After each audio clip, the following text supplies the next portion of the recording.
मेरी स्क्रीन दिख रही है?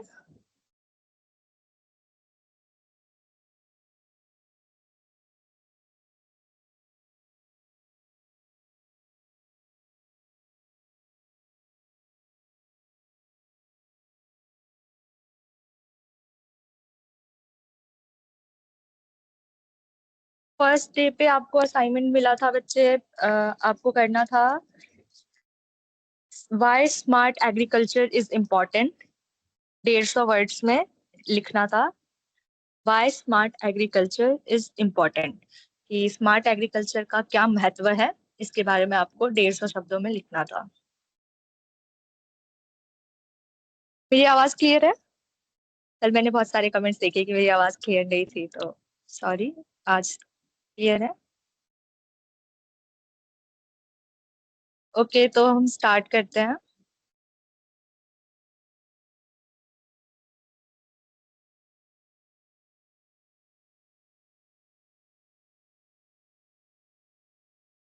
तो हम पढ़ चुके हैं कि स्मार्ट एग्रीकल्चर क्या है और स्मार्ट एग्रीकल्चर का क्या रोल है, हमें क्यों जरूरत है स्मार्ट एग्रीकल्चर की, और स्मार्ट एग्रीकल्चर के जो टेक्निक्स है मॉडर्न फार्मिंग के, जो भी टेक्निक्स है, टूल्स है, जैसे सेंसर्स, ड्रोन्स, इन सब के बारे में हमने पढ़ा था।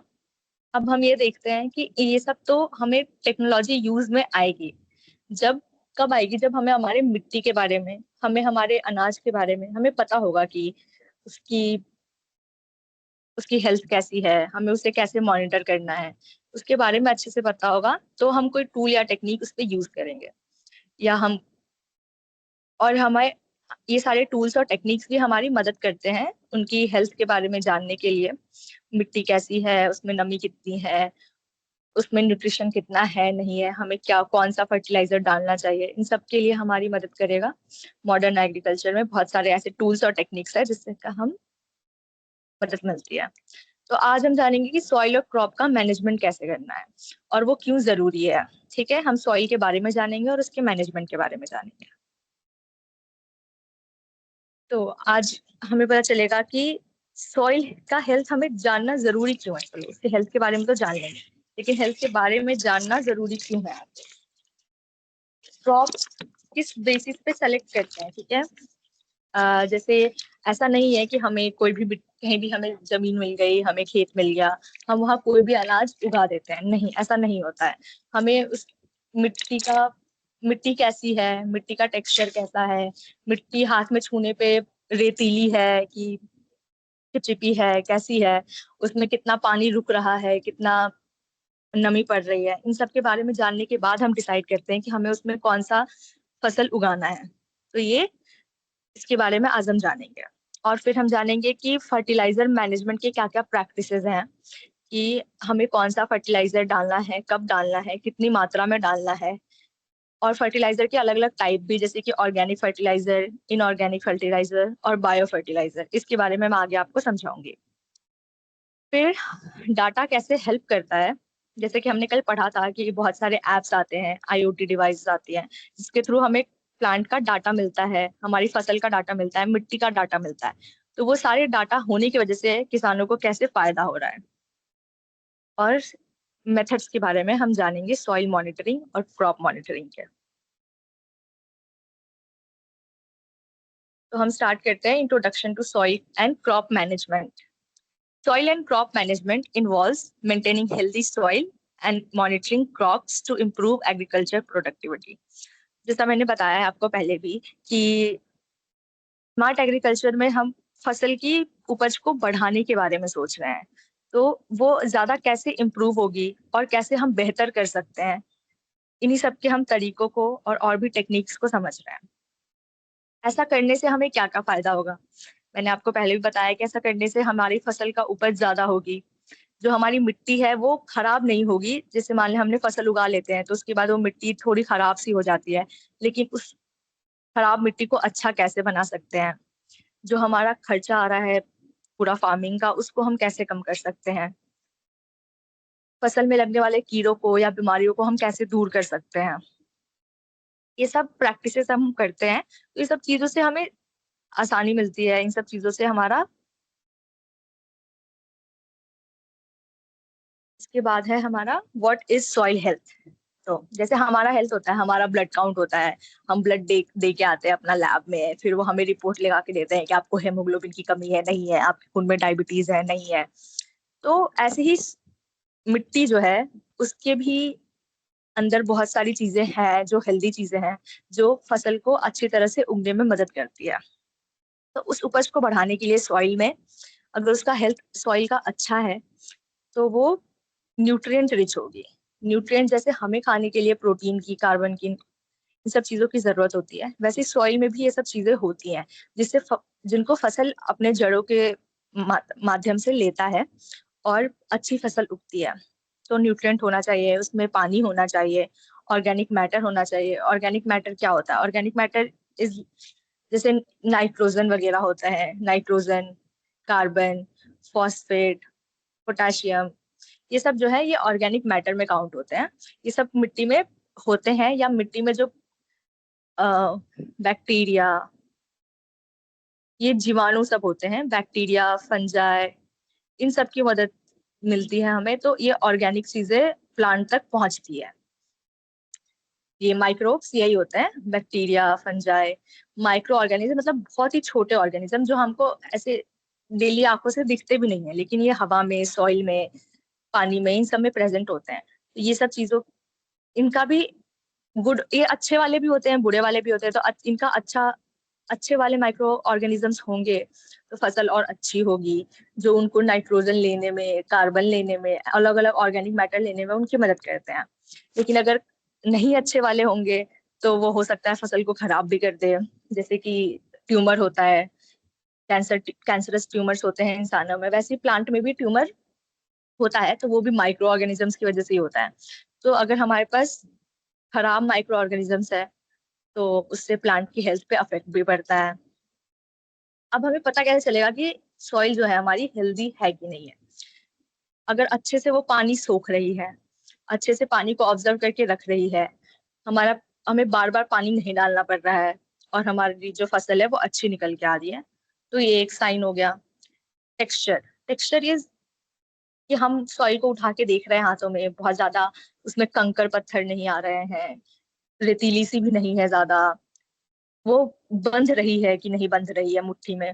उन सब चीजों से हमें पता चलता है कि उसका हेल्थ कैसा है, न्यूट्रिशन है कि नहीं है। न्यूट्रिशन कम होगा तो ऑब्वियसली प्लांट जो है, हमारा पौधा, हमारा फसल जो है वो खराब होने लगेगा न्यूट्रिशन की कमी से। इन सब चीजों इंडिकेट करती है हेल्दी सॉइल के बारे में। और आगे हम देखेंगे, पढ़ेंगे कि हमें कैसे पता चलेगा कि उसमें न्यूट्रिशन है नहीं है। टेस्ट भी होते होंगे, जैसे इंसानों के ब्लड टेस्ट होते हैं, अलग अलग बीमारियों के टेस्ट होते हैं, वैसे सॉइल के लिए भी होता है, जिससे हमें पता चलता है कि न्यूट्रिशन है या उसमें कमी है।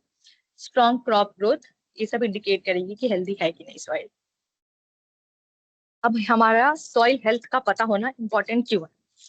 इम्पोर्टेंट है क्योंकि वो प्लांट ग्रोथ को सपोर्ट करती है, क्रॉप प्रोडक्टिविटी को बढ़ाती है, जैसे कि मैंने बताया, अच्छा फसल होगा, ज्यादा मात्रा में फसल उगेगी, पानी रहेगा उसमें, सॉइल इरोजन से बताएगी। सॉइल इरोजन क्या होता है?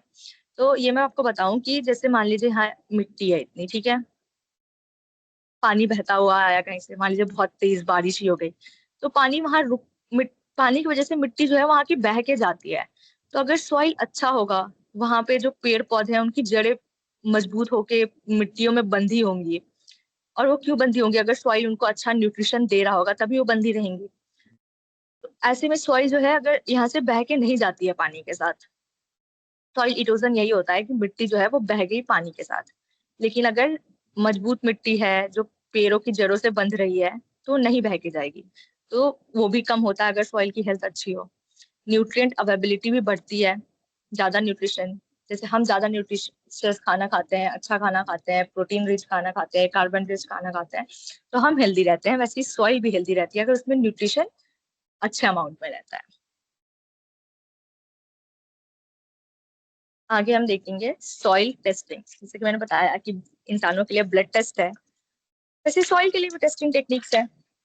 तो अब वो टेक्निक्स कैसे मदद करती है सॉइल की, किसानों को समझने की कि उसमें कौन से न्यूट्रिशन की कमी है, कौन सी होनी चाहिए। Soil testing is the process of checking soil quality and nutrient level. जैसे ब्लड टेस्ट में हमारी रिपोर्ट आता है कि हीमोग्लोबिन की कमी है कि नहीं है, हीमोग्लोबिन कितना है, वैसे ही जो सॉइल टेस्टिंग है वो भी हमें सॉइल के में प्रेजेंट न्यूट्रिशन लेवल के बारे में बताएगा। उसमें नाइट्रोजन कितना है, उसमें कार्बन कितना है, ये सब चीजें प्लांट को जरूरी होती है। हमने हमेशा से पढ़ा है जो फसल होता है, हम लोग ऑक्सीजन देते हैं तो वो उसको लेता है, हमें वो ऑक्सीजन देता है और हमसे वो कार्बन डाइऑक्साइड लेता है, तो ये कार्बन वो अपने ग्रोथ के लिए यूज करता है। तो सॉइल टेस्टिंग से फार्मर को क्या पता चलेगा? सॉइल का pH level.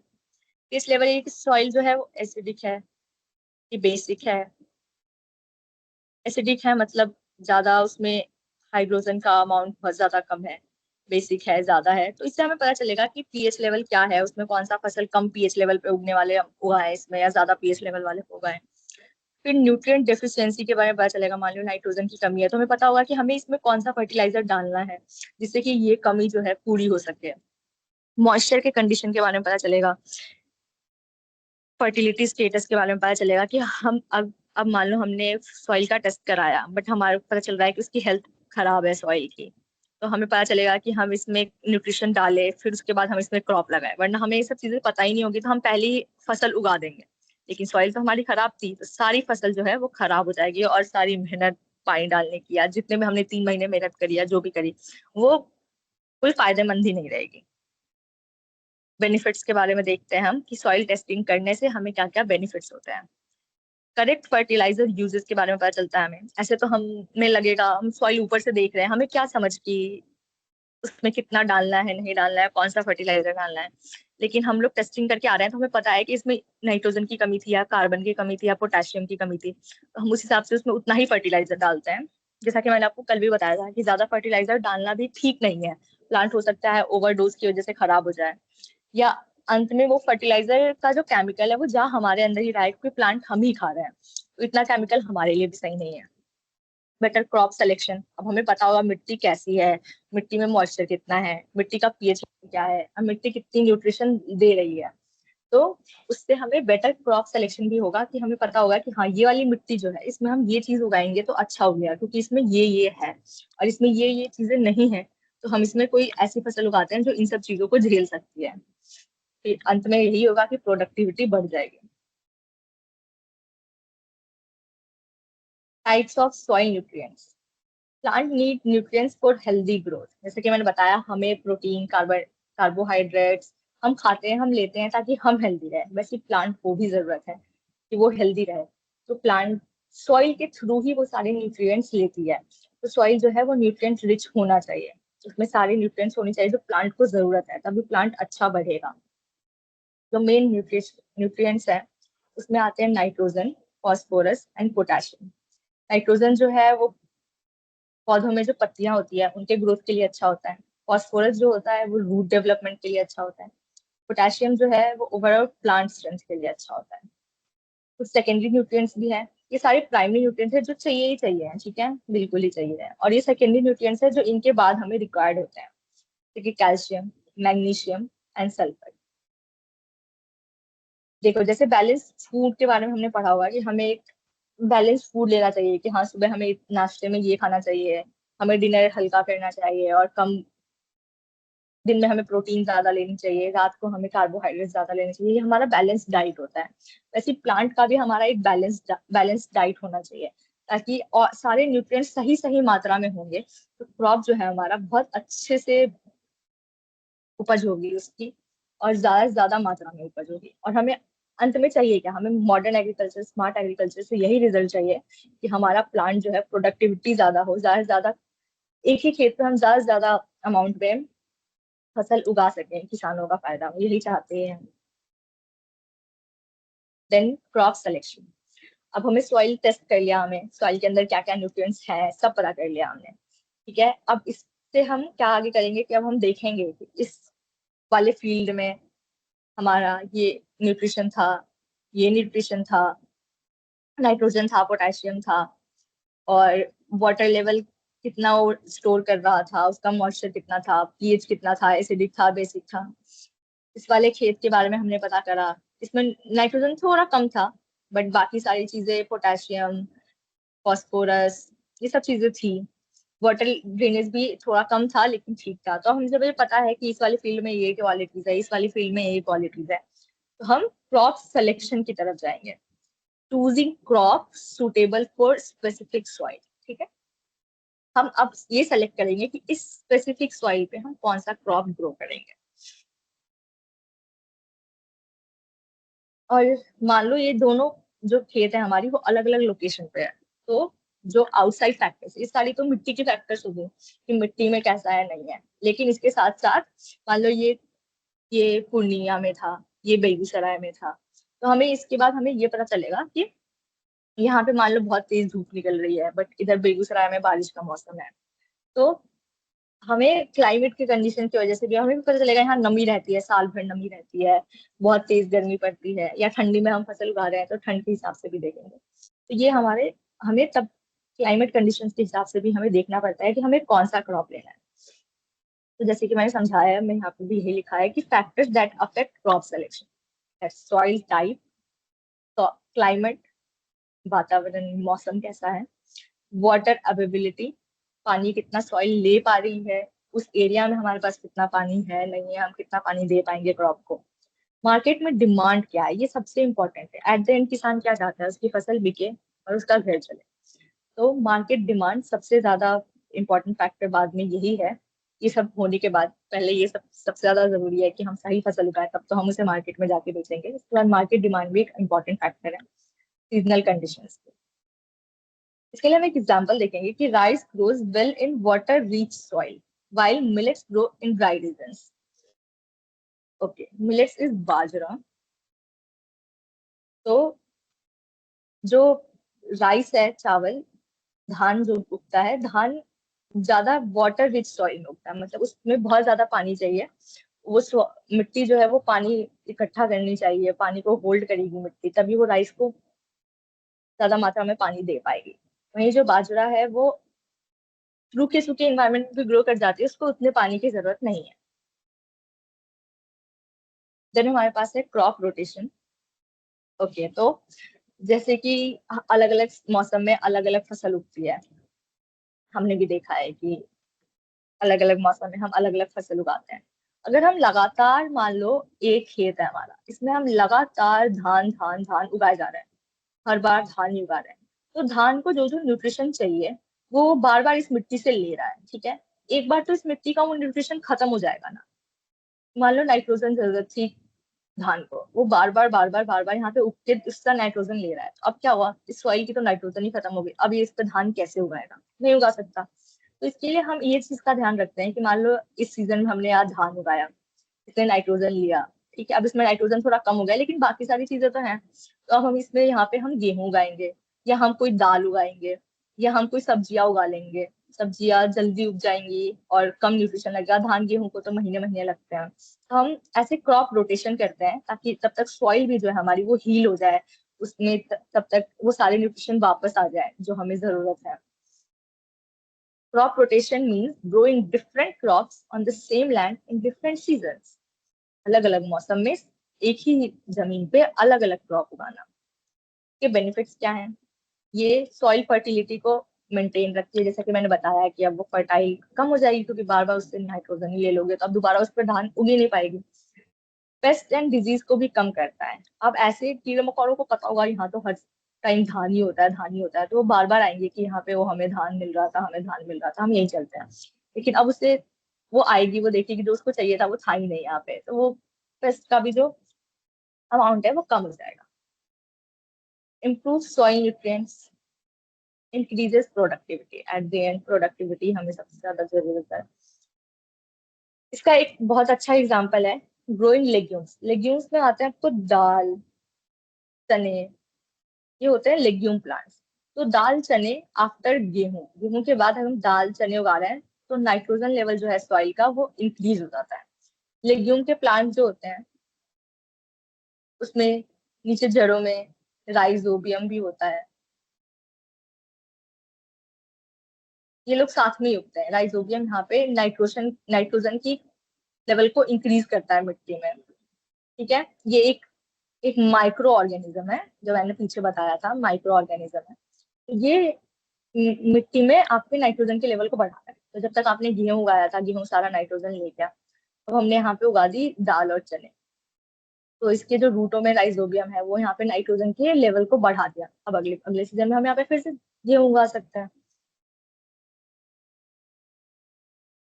Fertiliser management. Fertiliser management का मतलब है करेक्ट टाइप और अमाउंट ऑफ फर्टिलाइजर। अब ऐसे तो हम अगर मिट्टी को टेस्ट के लिए भेजेंगे ही नहीं, अगर मिट्टी का हमें आइडिया ही नहीं होगा कि उसमें कौन सी न्यूट्रिशन की कमी है, हम बस अंदाजा लगा के कि हमारा पेड़ जो है वो कम हो रहा है, तो हम कोई सा भी फर्टिलाइजर डाल देते हैं, हम यूरिया डाल देते हैं, हम कुछ भी डाल देते हैं। लेकिन ऐसा नहीं होता है। ऐसे करने से हो सकता है फसल खराब भी हो जाए। कीड़े से खराब होने से पहले वो फर्टिलाइजर से खराब हो गया, वो पेस्टिसाइड से खराब हो गया। तो इसके लिए हमें फर्टिलाइजर के बारे में जानना जरूरी है। कौन से फर्टिलाइजर कब डालने हैं, कितने अमाउंट में डालने हैं, इसके लिए सॉइल का हेल्थ पता होना चाहिए हमें। सॉइल का टेस्टिंग हो रखा हो हमारे। हम देखते हैं types of fertiliser: organic fertilisers, chemical fertilisers and bio fertilisers. ठीक है। तो जो हमारा केमिकल फर्टिलाइजर होता है, ये होता है आपको सिंथेटिक। तो बहुत केमिकल होता है। ठीक है। केमिकल होता है, सिंथेटिक मिनरल्स डले होता है। ठीक है। लेकिन क्योंकि ये केमिकल है, और आपको भी पता है जो भी ये केमिकल वाली चीजें होती है, ये सब बहुत जल्दी इफेक्ट करती है। तो इसका एक्शन जो है वो बहुत इमीडिएट होता है। मतलब प्लांट को है वो जल्दी से न्यूट्रिशन दे देगी जो सा भी चाहिए केमिकल के थ्रू। लेकिन जैसा मैंने बताया कि एट द एंड जो है केमिकल वो हमारे अंदर ही जा रहा है। तो हमें ये थोड़ा कम मात्रा में यूज करना चाहिए। देन हमारे पास है organic farming, sorry organic fertiliser. Organic fertiliser plant या एनिमल वेस्ट से बना होता है। मतलब मान लो सूखे उखे पत्तों से, गोबर से, इन सब चीजों से जो बना होता है वो ऑर्गेनिक फर्टिलाइजर में आता है। इसका थोड़ा स्लो होता है इफेक्ट, थोड़ा धीरे धीरे होता है, लेकिन ज्यादा टाइम तक रहता है। देन हमारे पास है बायो फर्टिलाइजर्स। बायो, बायो का मतलब क्या होता है? जीव। ठीक है।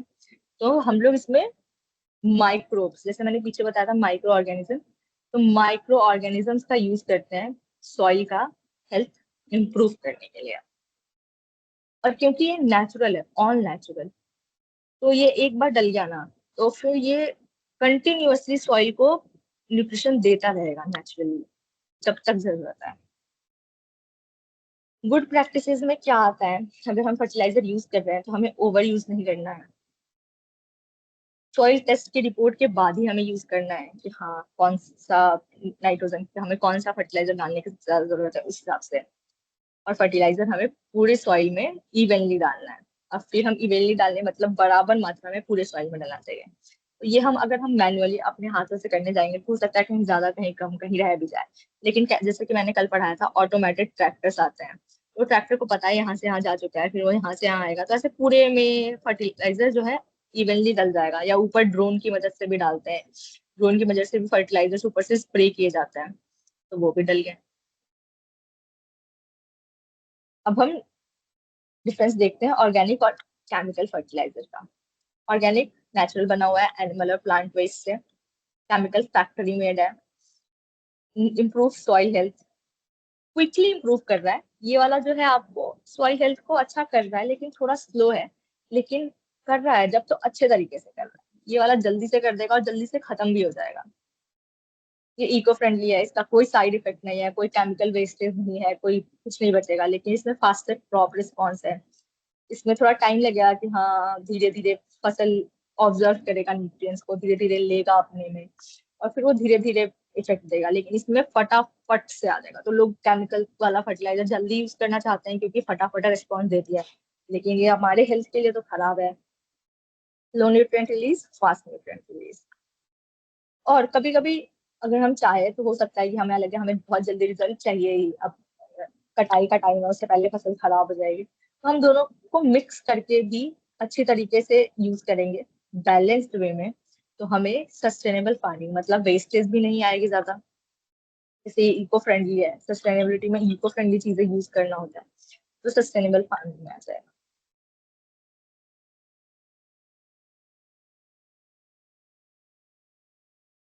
देन हमारे पास crop monitoring.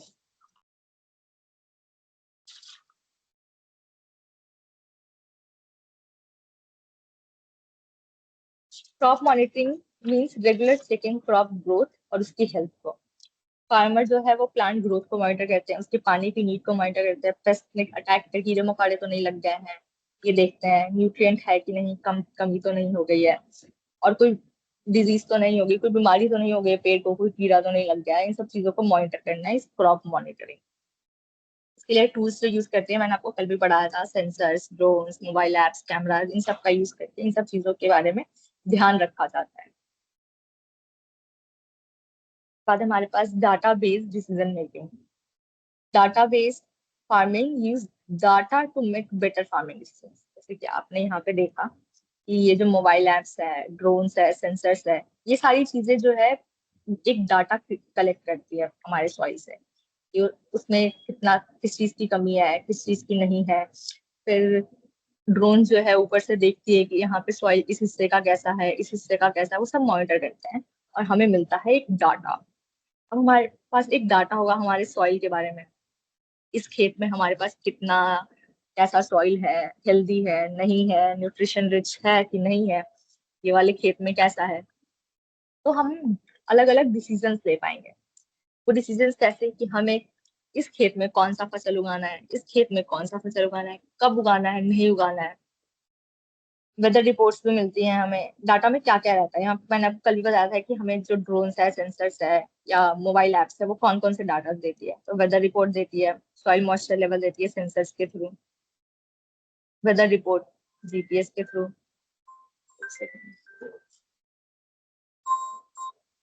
Hello.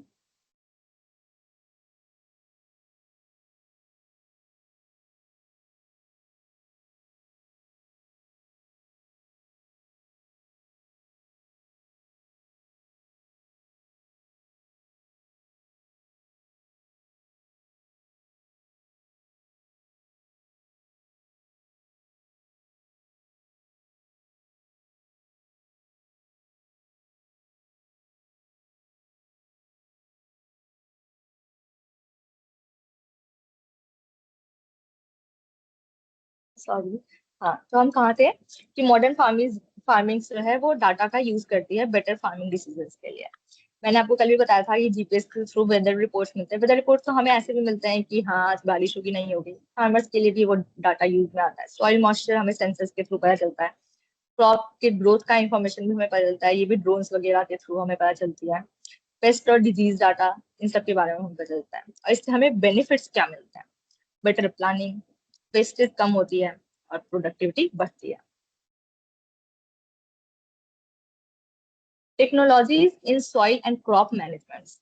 Technologies help farmer monitor farms मोर एक्यूरेटली। तो अब हमारे, मैंने आपको कल पूरा अच्छे से समझाया था कि टेक्नोलॉजी कैसे किसान की मदद करती है क्रॉप को अच्छा करने में, मिट्टी को अच्छा करने में। आज बताया मैंने कि मिट्टी भी कैसे हम हेल्थ उसकी सुधार सकते हैं। सॉइल मॉइस्चर सेंसर्स लगे होते हैं हमारे सॉइल में, जिससे कि हमें पता चले कि उसमें नमी है नहीं है, उसमें पानी की कमी है नहीं है। GPS mapping, smart irrigation system, जिसके बारे में मैंने आपको कल बताया था, ड्रिप इरिगेशन का, एक स्प्रिंकल इरिगेशन भी होता है। Then drone monitoring, then farm management software, IoT devices के थ्रू मैंने बताया था कि सॉफ्टवेयर आती हैं बहुत सारी। ऐसे ऐसे एक एग्जांपल है सॉफ्टवेयर का। की पॉइंट्स क्या है, technology improves efficiency and reduces farming risk. क्या क्या आ सकते हैं अगर हमें ये सब चीजें नहीं पता हो रेगुलर वे पे, हमारे सॉइल के बारे में, हमारे क्रॉप के बारे में। तो हो सकता है हमने 3 महीने लगातार मेहनत की लेकिन अंत में जाके हमारा सॉइल उतनी उपज ही नहीं दे रहा, या उतना अच्छे से ग्रोथ होके आया ही नहीं, या जो हमारे पास निकल के आया है प्रोडक्ट वो भी अच्छा नहीं है, उतना बेहतरीन लेवल का नहीं है। तो इन सब अगर हमारे पास टेक्नोलॉजी है तो ऐसी चीजों, हो सकता है कि जो निकल के आया है वो खराब ना निकले। हम टेक्नोलॉजी का यूज करके किसान की इन परेशानियों को कम कर रहे हैं। चैलेंजेस देखने हैं हमें अब सॉइल मैनेजमेंट पे। हर चीज में अगर कुछ अच्छा है तो कुछ खराब चीजें भी होती है, एकदम स्मूथली सब कुछ रन नहीं करता है। तो challenges in soil management, farmer को क्या क्या प्रॉब्लम आ सकती है, सॉइल इरोजन की, न्यूट्रिएंट लॉस की। जैसे मैंने बताया था कि मिट्टी हो सकता है बाढ़ में बह गई, जब बहुत तेज बारिश हुई मिट्टी बह गई, कुछ हिस्से की मिट्टी बह गई। न्यूट्रिएंट लॉस, मान लो हम लगातार क्रॉप उगा रहे थे उसमें, उस वजह से उसमें न्यूट्रिएंट ही खत्म हो गए। वाटर स्कार्सिटी, हमारी जमीन सूखी पड़ गई, बिल्कुल पानी की एकदम कमी हो गई बहुत तेज धूप पड़ने की वजह से, बहुत तेज गर्मी पड़ने की वजह से। अब हमने ज्यादा फर्टिलाइजर यूज कर दिया, मैंने जैसे बताया था कम, हर चीज का ओवरडोज भी अच्छा नहीं है। हमने ज्यादा फर्टिलाइजर यूज कर दिया तो सॉइल हमारी खराब ही हो गई, फसल ही हमारी खराब हो गई। मौसम बदल गया, हमने आज सोचा हमने कि ठीक है आज हम डाल देते हैं, आज हम सीडिंग कर देते हैं, आज हम अपने बीज बो देते हैं, लेकिन कल ही बारिश हो गई तो सारा बोया हुआ बीज खराब हो जाएगा, क्योंकि एक ही दिन में सॉइल जो है वो बीज को पकड़ेगी नहीं ना, उसकी जड़ें तो एक ही दिन में निकल के आएंगी नहीं, पकड़ेगी नहीं, और अगले दिन ही बारिश हो गई तो वो सब खराब हो जाता है। और प्रॉपर मैनेजमेंट ऑफ प्रैक्टिसेस, जितने भी हमने पीछे पढ़े कि सॉइल हम कैसे मैनेज कर सकते हैं, वो इन सब प्रॉब्लम्स को सॉल्व करती है। Examples of good soil and crop practices. Examples, soil testing before planting, जैसे मैंने बताया कि पेड़ लगाने से, सॉरी पौधा लगाने से पहले, अपनी फसल लगाने से पहले हम सॉइल को टेस्ट करके लाएंगे, उससे हमें पता चलेगा कि हमें इस हिस्से में कौन सा प्लांट लगाना ज्यादा जरूरी है, और अच्छा ग्रोथ आएगा अगर हम इस हिस्से में लगाएंगे, क्योंकि हमें पता है इस हिस्से का सॉइल टेस्टिंग कैसा था। ड्रिप इरिगेशन सिस्टम्स, कि मैंने आपको कल समझाया था कि ड्रिप बाय ड्रिप रूट तक प्लांट में पानी जाता है, ऐसे जैसे मान लो यहाँ पौधे लगे हैं तुम्हारे, और इसके साथ ऊपर यहाँ पर ड्रिप इरिगेशन सिस्टम से ड्रॉप बाय ड्रॉप जड़ों तक पानी जाता है। क्रॉप रोटेशन मेथड, जैसे मैंने पीछे आपको बताया कि मान लो पहले हमने गेहूं उगाया, लेकिन हम लगातार इस पे गेहूं ही उगाते रहेंगे, हम बीच में चने दाल वगैरह उगाते हैं, ताकि यहाँ न्यूट्रिशन की जो कमी हुई थी गेहूं उगाने की वजह से, क्योंकि गेहूं का पेड़ जो है वो सारा न्यूट्रिशन ले गया था सॉइल से, नाइट्रोजन सारा ले गया था, तो हम यहाँ पे दाल चने उगाएंगे तो इसमें तब तक सारा नाइट्रोजन जो है उसकी कमी हुई थी वो सब वापस आ जाएगा, फिर अगली बार हम जब उस पे गेहूं उगाएंगे तो वो अच्छे से ग्रो होगा। लेकिन अगर हम डायरेक्ट यहाँ पे गेहूं उगाते रह गए तो नाइट्रोजन तो था ही नहीं है इसमें, वो पहले राउंड में ही ले गए थे सारा पौधे हमारे, तो कमी हो जाएगी। ऑर्गेनिक कंपोस्ट का यूज। कंपोस्ट क्या होता है? कंपोस्ट में हम क्या करते हैं, मिट्टी में एक गड्ढा करते हैं, उसमें हम जितने भी एनिमल वेस्ट, प्लांट वेस्ट, ऐसे कचरे डालते हैं, जैसे गोबर या फिर किचन वेस्ट। किचन वेस्ट में क्या क्या चीजें आती है जिसको हम लोग छोड़ेंगे तो वो मिट्टी ऑब्जर्व कर लेगी, तो ऐसे वेस्ट को हम लोग यहाँ पे कंपोस्ट करते हैं। लेयर बाय लेयर, फिर मिट्टी डालते हैं, फिर कचरा डालते हैं, फिर मिट्टी डालते हैं, फिर कचरा डालते हैं, तो हमारे पास ये फर्टिलाइजर जैसा रेडी हो जाता है। तो इसको हम यूज कर सकते हैं खेतों में। जैसे कि हम देखते हैं कि लाइक जैसे किचन वेस्ट में, जैसे कि बची कुची सब्जियां, केले के छिलके, इन सब चीजों को यूज कर सकते हैं, गोबर का यूज कर सकते हैं, ऐसी चीजों का।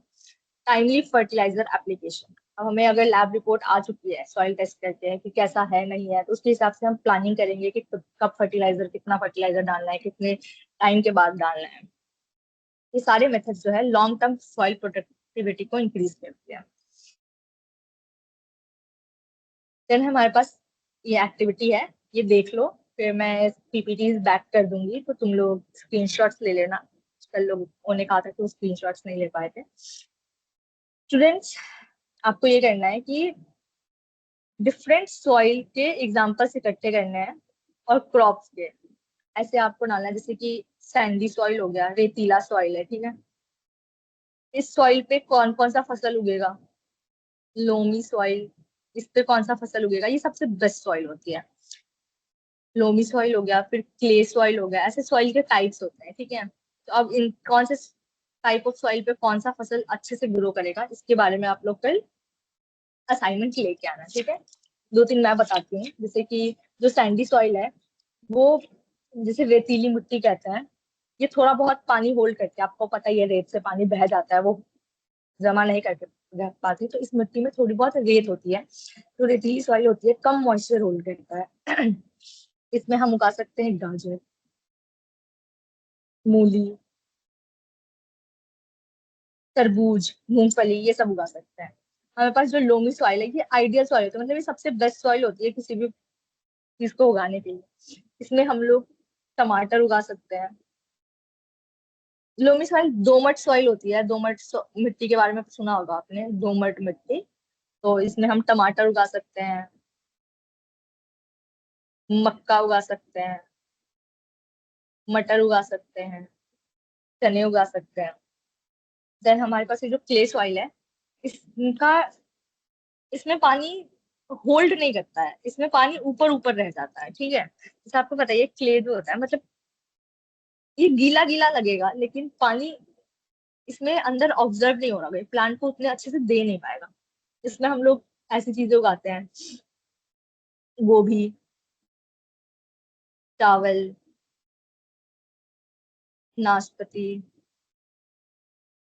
और एप्पल, ठीक है? ये सब चीजें हम क्ले सॉइल में उगाते हैं। तो ऐसे ही आपको एग्जांपल्स लिख के लाने हैं अलग अलग सॉइल टाइप के हिसाब से कि उसमें कौन सा क्रॉप हम उगाते हैं, ठीक है।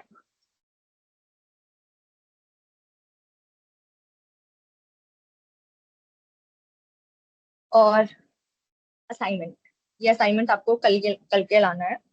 इंपॉर्टेंस ऑफ सॉइल टेस्टिंग, ये आपका क्वेश्चन होगा, जिसमें आपको इन सब चीजों के बारे में लिखना है कि सॉइल टेस्टिंग क्यों नेसेसरी है, बेनिफिट्स क्या है फार्मर्स पे सॉइल टेस्टिंग के, ये कैसे क्रॉप प्रोडक्शन को बढ़ाती है, और फर्टिलाइजर मैनेजमेंट का क्या इंपॉर्टेंस है। ये सब मैंने आपको पीछे अच्छे से पढ़ाया है, तो ये असाइनमेंट में करके लाना, ठीक है। अब जिसको स्क्रीनशॉट लेना है उसके लिए मैं स्लाइड 1 से ऑन कर रही हूँ, और लाइक 10-10 सेकेंड के लिए। मेरा स्लाइड 1, इसकी स्क्रीनशॉट ले लो।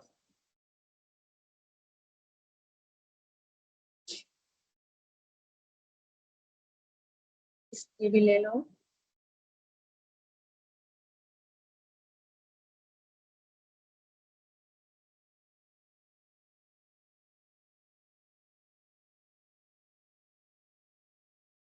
स्क्रीनशॉट हो रहा है ना?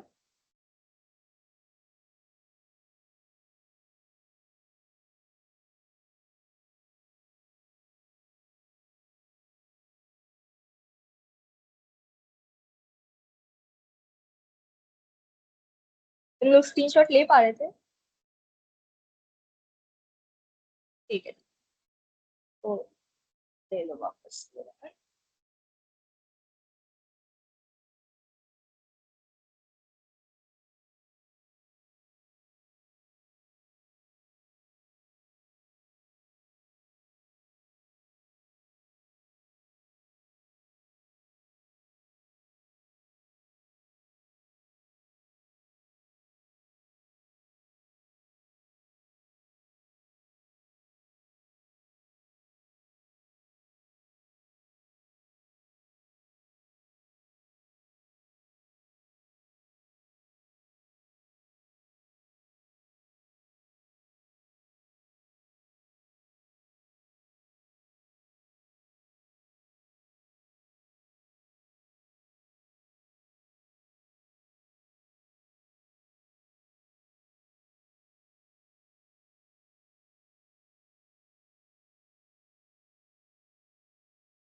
ये आप लोग का असाइनमेंट है। अब मैं स्क्रीन शेयर ऑफ कर रही हूँ, किसी को कोई डाउट हो तो मुझे बताना कमेंट सेक्शन में। समझ आया आज जो भी मैंने पढ़ाया आपको?